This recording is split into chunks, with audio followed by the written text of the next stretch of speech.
युतंग गिरिपाद लीले उठा आदि रचनित से तुम आई सियापतिया मेरे प्रभु राम जय जय राम करो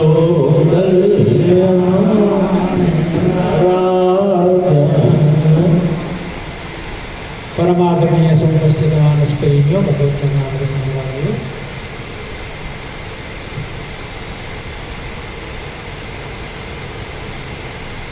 तो पुल बनाने की प्रक्रिया प्रारंभ हुई। प्रोसेस शुरू हो गया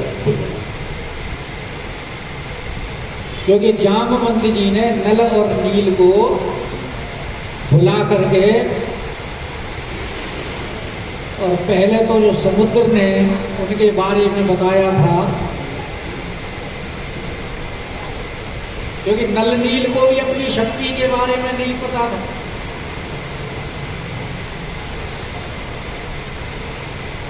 समुद्र के बताने से सबको पता लगा।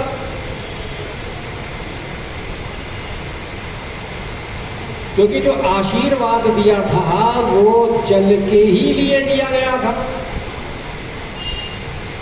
कि भाई इनके स्पर्श करने से जल में पत्थर नहीं तैरेंगे, नहीं डूबेंगे। तो जल को तो उसके बारे में सबसे पहले मालूम होना चाहिए, वरना तो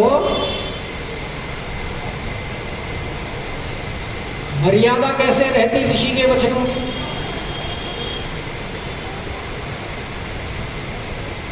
इसीलिए समुद्र को ज्ञात था, नल नील को ज्ञात नहीं। इसीलिए जामवंत जी ने नल नील ही सब कथा सुनाई और फिर उनको कहा कि आप राम का प्रताप हृदय में धारण करिए।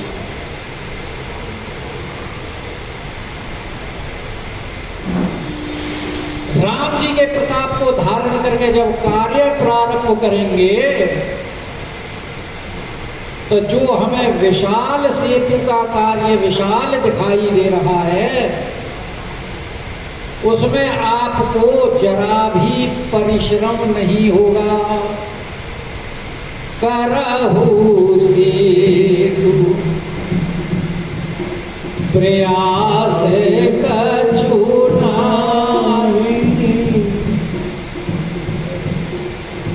भगवान के प्रताप की महिमा ही ऐसी है।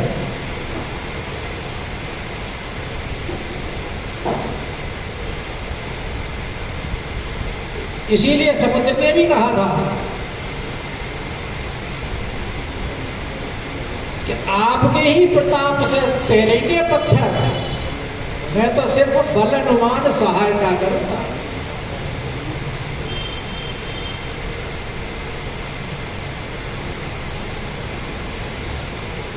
तिनके परस किए जल भारे तरी हई जलधि प्रताप तुम्हारे।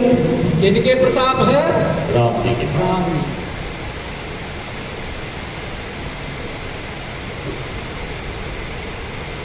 और राम जी के प्रताप का ही विभीषण जी कह रहे हैं कि बिनु प्रयास सागर तरही।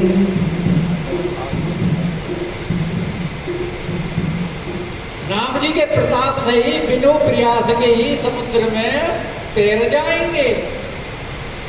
इसलिए कह रहे करहु सेतु प्रयास कछु नाहि। अब राजमिस्त्री तैयार हो गए तो मसाले लाने वाले भी आने चाहिए। भाई अगर मिस्त्रियों को सामान नहीं मिलेगा तो मिस्त्री तो उतनी देर बीड़ी पीते रह के बैठ कर, तो भाई सामान ही नहीं है तो मैं क्या करूं। सामान चाहिए था। तो ईंट पत्थर गारा में मसाला लाने वालों के लिए भी जामवंती ने बोल लिए कपिन कर बहोरी, और सकल सुनाओ विनती कछुमोरी। अब जानवंत जी देखो वृद्ध हैं, मंत्री भी हैं, सारे वानरों को आज्ञा भी दे सकते हैं मंत्री होने के नाते, लेकिन क्या कहे, सुनाओ विनती कछु मोरी, उनसे विनती कर रहे हैं।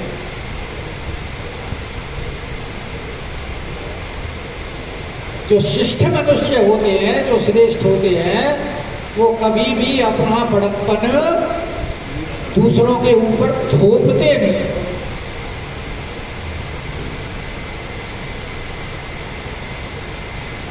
वो अपने छोटे से भी अगर किसी से कार्य लेना चाहेंगे तो उससे भी बड़े मुलायम लहजे में और बात करके कहेंगे, ताकि करने वाले को उस काम करने में प्रसन्नता हो, बोझ ना महसूस हो।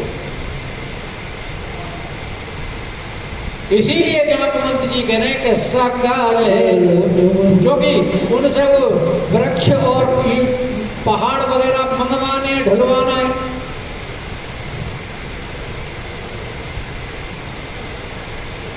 तो इसलिए उनको कह रहे हैं कि भाई आपने मेरी एक विनती सुनिए, और ये विनती मेरी है कि सबसे पहले कि राम चरण पंकज उर्धरम,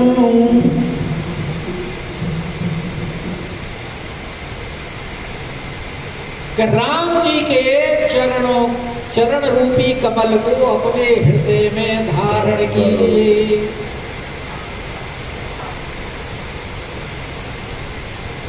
क्योंकि राम जी के चरणों को हृदय में धारण करने से कार्य में सफलता मिलती है, सब कार्य सिद्ध हो जाते हैं। हनुमान जी के लिए जानकी जी ने क्या कहा था, रघुपति चरण हृदय धरी, और तात मधुर फल खाओ। भैया राम जी के चरणों को हृदय में धारण करोगे तभी मधुर फल मिलेंगे।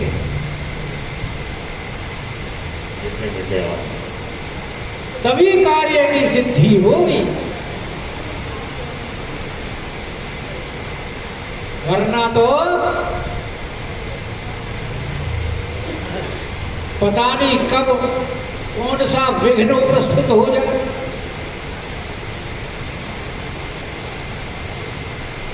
तो यहां भी यही कह रहे हैं कि सबसे पहले तो राम चरण पंकज उर्धरम, और दूसरा उनका कहने का भाव यह है कि राम जी के चरण रूपी कमल को जब तुम अपने हृदय रूपी सरोवर में धारण करेंगे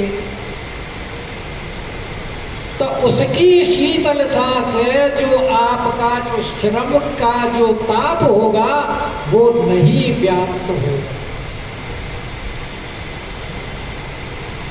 इसलिए जामवंत जी कहते हैं कि राम चरण पंकज उर्धरम, और कौतुक एक भालु कभी करें, और तुमने एक कौतुक करना है। कौतुक का मतलब खेल, जैसे बालक खेलते हैं, बालकों को लगा देते हैं किसी काम में, तो बालक को खेल में समझ करके और उस काम को खेल खेल में फटाफट करते हैं, और उनको श्रम भी नहीं होता करने में। तो जामवंत जी कह रहे हैं कि आपको भी एक खेल करना है। सारे भालू और की सुन लीजिए।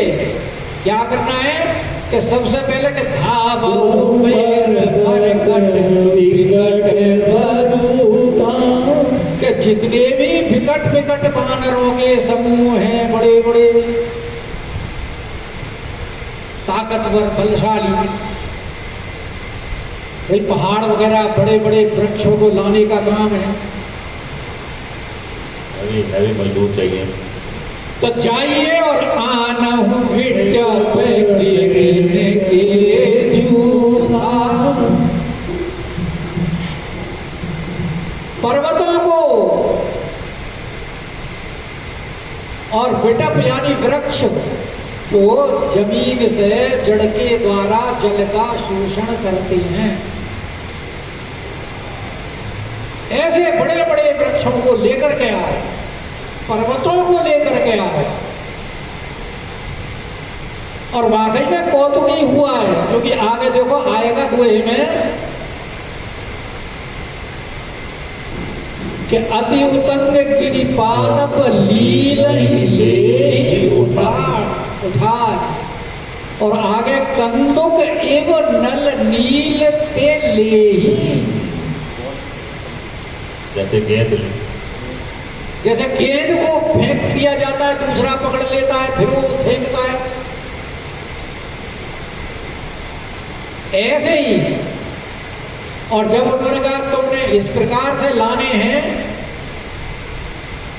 तो सुनी कभी भालू चले करी हूँ, और तो राम प्रताप को हृदय में धारण करके और सुंदर भालू हू हू करते हुए, जैसे जब सेना कहीं के लिए पलायन करती है तो उनके अपने अपने स्लोगन होते हैं,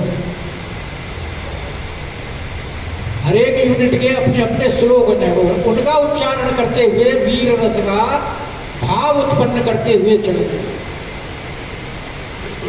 ऐसे ही ये सारे बानर भालू भी हू हू करते हुए और राम जी की जयकार लगाते हुए कि जय रघुवीर प्रताप समूह, श्री रघुनाथ जी के प्रताप को कहते हुए, उच्चारण करते हुए, पुकारते हुए चले जा रहे हैं। और हृदय में इतना उत्साह है कि अति उतंग गिरिपाद, अति उतंग जिनके बड़े ऊंचे ऊंचे शिखर हैं, ऐसे पर्वत, क्योंकि विशाल समुद्र के ऊपर विशाल पुल बनाना है, तो सामग्री भी विशाल चाहिए, छोटी छोटी थोड़ी चाहिए। तो बड़े बड़े विशाल पर्वतों को उठा करके ला रही हैं और बड़े बड़े वृक्षों को उखाड़ करके ला रहे हैं। कि अति उतंग गिरिपाद लीले उठा, खेल खेल में उठा रहे हैं उनको, उनको कोई श्रम ही महसूस नहीं हो रहा। और आकर के ऐसे नल नील के पास में डाल देते हैं, आनी दे नल नील। और जैसे मजदूर ईंट पकड़ाता है मिस्त्री को, और मिस्त्री भी एक हाथ में लेकर फट लगा देता है, मसाला पहले बिछा कर तैयार रखता है, और उधर से लेता है, वो फेंकता है, वो देता है, लगा देता है। ऐसे ही आनी दे नल नील और रचहित से तू बना, और वो उस सेतु का निर्माण कर रहे हैं। नल नील उस सामग्री से शैल विशाल आने का बड़े बड़े वानर बड़े बड़े वृक्षों को पर्वतों को ला कर दे रहे हैं। और कंदुक नल नील देते, और नल नील उनको गेंद के समान पकड़ रही हैं और पुल का निर्माण करते जा रहे हैं। और धीरे धीरे करते हुए उन्होंने 5 दिन में पूरे पुल का निर्माण कर दिया।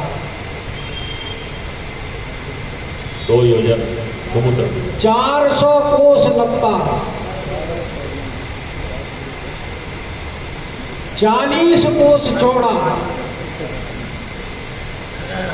इतने बड़े पुल का निर्माण वाल्मीकि रामायण में लिखा है 5 दिन में कर दिया। इतनी जल्दी पुल उसमें तो संख्या भी लिखी है, पहले दिन कितने योजन पुल हुआ, दूसरे दिन कितने योजन, तीसरे दिन कितने योजन, यानी टोटल 100 योजन पुल का निर्माण 5 दिन में कर दिया। 20 योजन तक रोज होता रहा, 20 योजन का रोज होता रहा, 20 योजन तक नहीं, कभी 15-16, कभी 20-25, ऐसे ज्यादा करके इस तरह से। कॉन्ट्रैक्टर बढ़िया था उनका, कॉन्ट्रैक्टर बढ़िया था। शुरू में तो वही सामान जोड़ने में और कार्य प्रारंभ करने में कठिनाई होती है, और जब एक बार ले बन जाती है काम करने की, फिर तो काम स्पीड पकड़ लेता है।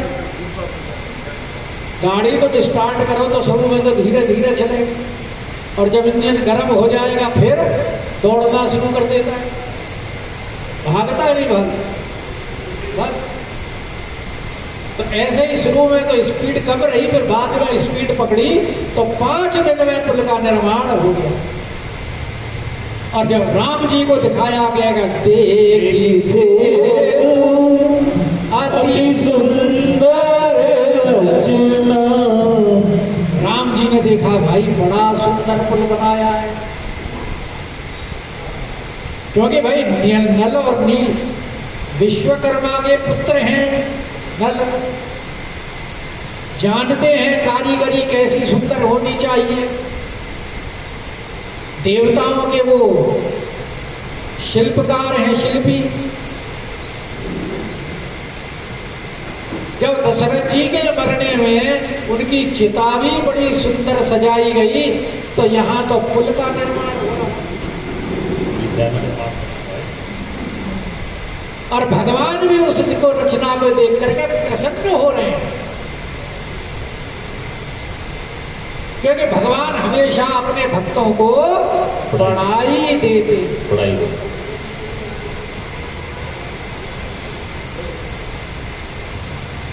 जनकपुर में गए, वहां उन्होंने जब वहां यज्ञशाला की उन्होंने देखी, और लखनलाल जी को दिखा रहे हैं कि देखो लखनलाल कितनी सुंदर रचना यहाँ हो रही है। तो बताओ जिनके इशारे मात्र से ब्रह्मांडों की क्षण मात्र में रचना हो जाती है, उनके लिए कोई रचना क्या सुंदर हो सकती है। लेकिन फिर भी लखनलाल जी को उस सुंदर रचना को दिखाया। ऐसा ही यहाँ भी भगवान कि देखो कितना सुंदर पुल बनाया है, चारों तरफ ऐसे सुंदर सुंदर इन्होंने वृक्ष लगाए हैं, नाना प्रकार के फल फूलों के वृक्ष हैं, आम इत्यादि के, कदम के, यानी कितने कितने फलों के और सारे, और बड़ी बड़ी सुंदर, जिसके अंदर नीचे छाए हैं। पहले राजमार्ग ऐसे ही बनाए जाते थे, राजमार्ग बनाते थे, दोनों तरफ वृक्ष होते थे ताकि यात्रियों को, आने जाने वालों को खाने के लिए फल भी मिले और छाया भी मिले ठहरने के लिए। तो ऐसे यहाँ इन्होंने जो पेड़ वगैरह लाए, तो पत्थरों के बीच में उनको अच्छी तरह स्थापित करके और बड़ी सुंदर रचना बना दी। और भगवान ने देखी से तू अति सुंदर रचना, और बेहसी कृपानिधि बोले वचना। और भगवान जो है हंस के और प्रसन्नता के साथ अब कह रहे हैं कि परम रम्य उत्तम ये धरनी। भगवान कह रहे हैं यहाँ की जो पृथ्वी जमीन है, भूमि है, वो बहुत ही रमणीक है, परम रमणीक है, मन को लुभाने वाली है। और इसकी महिमा अमित जाई नहीं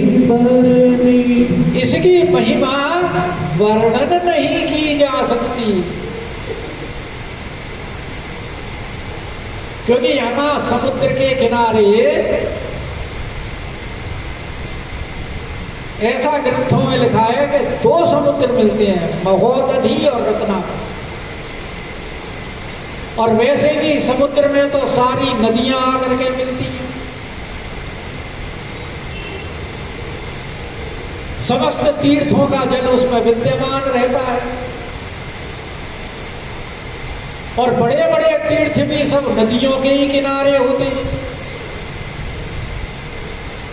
भाई मथुरा वृंदावन हो, चाहे प्रयागराज हो, चाहे काशी हो, चाहे अयोध्या जी हो, जितनी भी नदियां हैं, दक्षिण में कितनी सारी नदियां हैं, और वो सब गिरती कहाँ है? समुद्र में आकर के। तो भगवान अपनी यहाँ प्रसन्नता व्यक्त कर रहे हैं। एक तो समुद्र की रचना की प्रसन्नता हो रही है कि समुद्र के पुल का निर्माण हो गया। अब जानकी जी को पाने में जो कठिनाइयां थी दूर हो गई। जानकी जी के मिलने का हर्ष उत्पन्न हो रहा। और वानर भालुओं के परिश्रम से जो उन्होंने निर्माण किया है, उसकी उनको प्रसन्नता हो रही है। देखो कितना सुंदर काम किया है। और इस भूमि की प्रशंसा कर रहे हैं, क्योंकि यहाँ भगवान अब भगवान शंकर की स्थापना करना चाहते हैं। पवित्र भूमि है, पवित्र भूमि का उपयोग सुंदर होना चाहिए।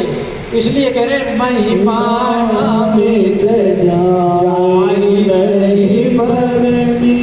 करी होई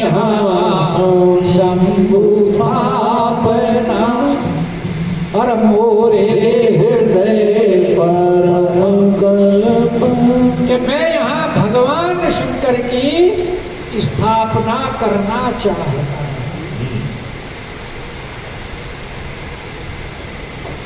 भाई भगवान शंकर हमारे इष्ट हैं। रामस्य ईश्वर है, राम के ईश्वर रामेश्वर। और फिर दूसरी बात, भगवान शंकर रावण के गुरु भी हैं। तो भगवान शंकर की पहले पूजा वगैरह कर ली जाए, उनको प्रसन्न कर लें, ताकि वो रावण के पक्ष में ना खड़े हो जाए कभी। अरे भाई, द्वापर में भगवान कृष्ण के साथ ऐसा ही हुआ था। एक तरफ सेना और एक तरफ नहीं, वो उनके पोते को जो ले गया था हर के, तो उसमें जो भगवान कृष्ण ने, नाम मुझे याद नहीं है, उसके साथ जिसके साथ युद्ध किया था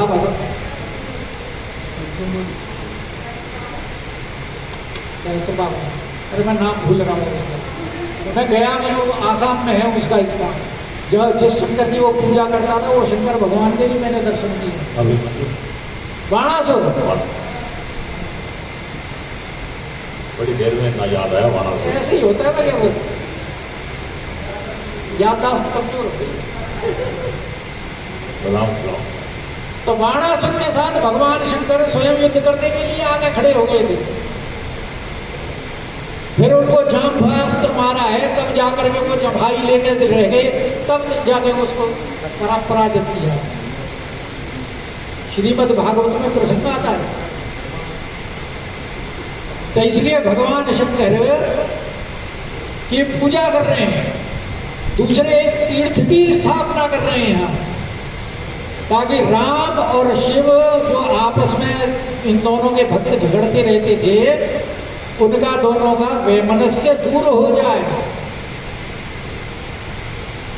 और हमारे जो आचार्य थे, उन्होंने देखो, जो चार संप्रदाय के जो चार आचार्य हैं, शंकराचार्य ने हमारे हिंदुस्तान के चारों कोनों में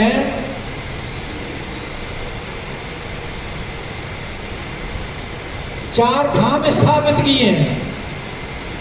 इसीलिए कि एक तरफ के आदमी दूसरी तरफ जाएं और आपस में उनका मेल जोल बना रहे।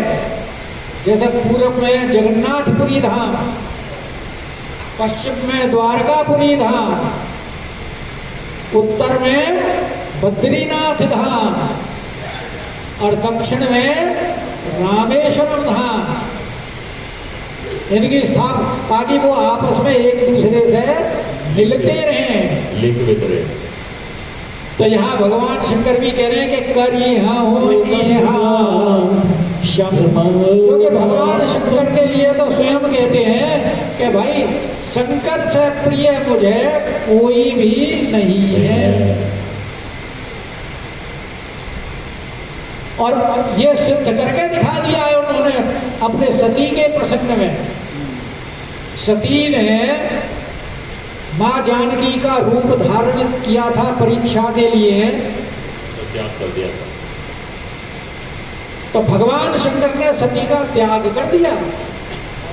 अरे तुम हमारी माता का रूप धारण कर गए। भगवान के पास गई थी उनकी परीक्षा लेने। हालांकि सती ने तो पहले आके झूठ बोल दिया था कि कछु न परीक्षा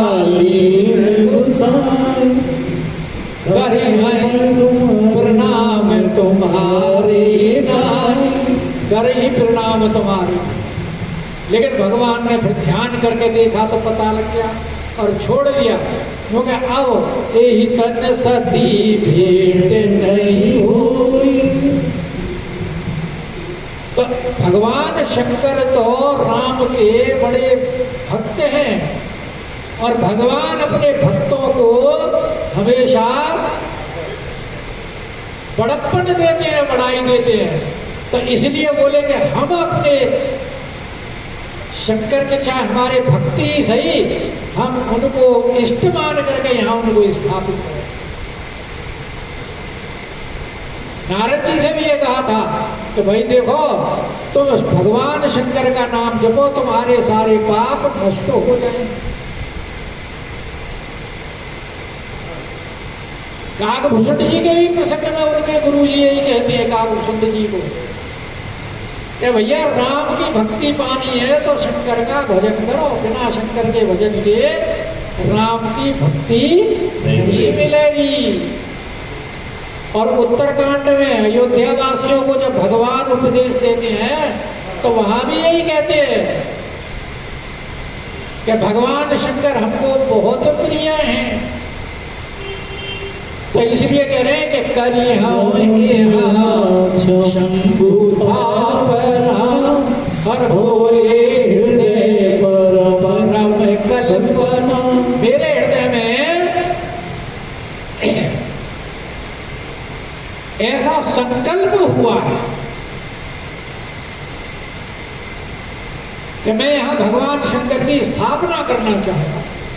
तो सुनी कपी से पठाए। अब भगवान ने नाम नहीं लिया कि किसको कह रहे हैं, लेकिन जिसको कह रहे हैं भगवान उसने आज्ञा पालन करना शुरू कर दिया। कि सुनी कपीस, कपीस कौन? सुग्रीव जी महाराज। बहुत दूत पठाए। उन्होंने तुरंत आज्ञा पालन करते हुए बहुदूत पठाए, बहुत सारे वानरों को भेजा और मुनिवर सकल कोई आए। क्योंकि भाई स्थापना करनी है तो स्थापना करने में तो सारा विधि विधान का आयोजन करना होता है। ब्राह्मणों के द्वारा मंत्रोच्चारण होगा, विधि विधान सारा किया जाएगा और फिर वहां वन में चारों तरफ मुनि लोग रहते हैं और एक मुनि को बुलाएं और एक को ना बुलाएं तो दूसरा बुरा मानेगा कि हमको तो बुलाया ही नहीं। इसलिए उन्होंने बहुदूत पठाए, बहुत सारे वानरों को भेजा और वो भी मुनि पर सकल, जितने भी उन वनों में मुनि रहते थे सबको बुला बुला करके ले आए। अब इधर से क्या हुआ कि आनंद रामायण में ऐसा वर्णन है कि हनुमान जी को कहा कि हनुमान जी तुम वहां काशी में जाओ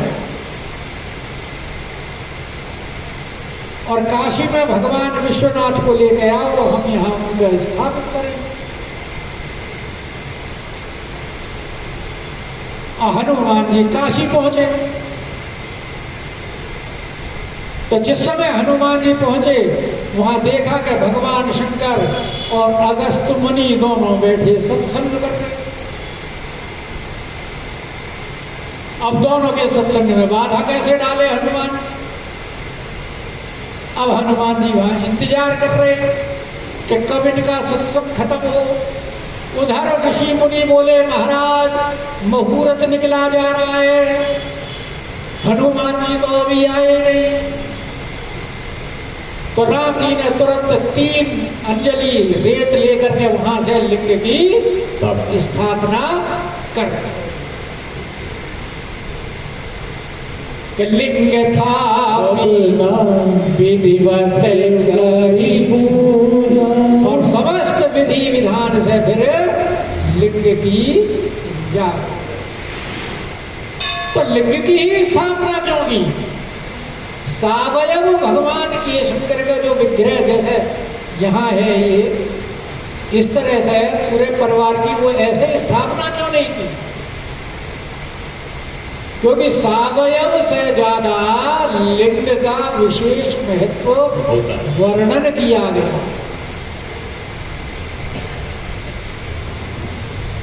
जो लिंग है उसमें जो नीचे का भाग है वहां वो ब्रह्मा जी हैं, मध्य में त्रिलोकीनाथ विष्णु हैं, ऊपर के भाग में स्वयं भगवान शिव जी हैं और जो ये लिंग वेदी है ये महादेवी जी हैं। और इनका पूजन करने से समस्त देवी देवताओं का पूजन हो जाता है और किसी की पूजन करने की आवश्यकता नहीं होती। इसलिए शिवलिंग की पूजा करने का विशेष महत्व है। महाभारत में अश्वत्थामा ने पूछा था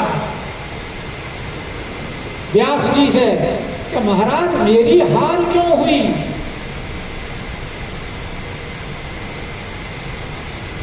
तो अश्वत्थामा को कारण बताया व्यास जी ने कि तुमने सावयव शिव की पूजा की है और कृष्ण और अर्जुन ने लिंग शिव की पूजा की, इसलिए उनकी पूजा तुम्हारे से श्रेष्ठ है।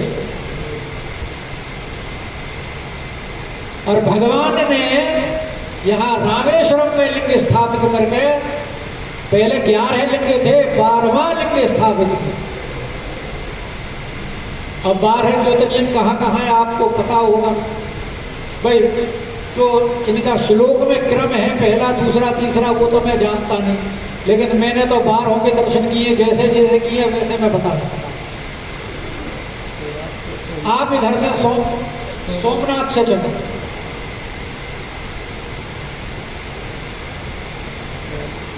इधर सोमनाथ के बाद फिर नागेश्वर, गुजरात में 2 है। उत्तराखंड में आ जाओ, केदारनाथ है। हालांकि केदारनाथ के पूरे जब माने जाते हैं जब नेपाल में पशुपतिनाथ के भी दर्शन कर लो, क्योंकि यहाँ पृष्ठ भाग है और मुख्य भाग आगे का भाग वो पशुपतिनाथ है। लेकिन द्वादश ज्योतिर्लिंग में केदारनाथ आता है, पशुपतिनाथ का नाम नहीं।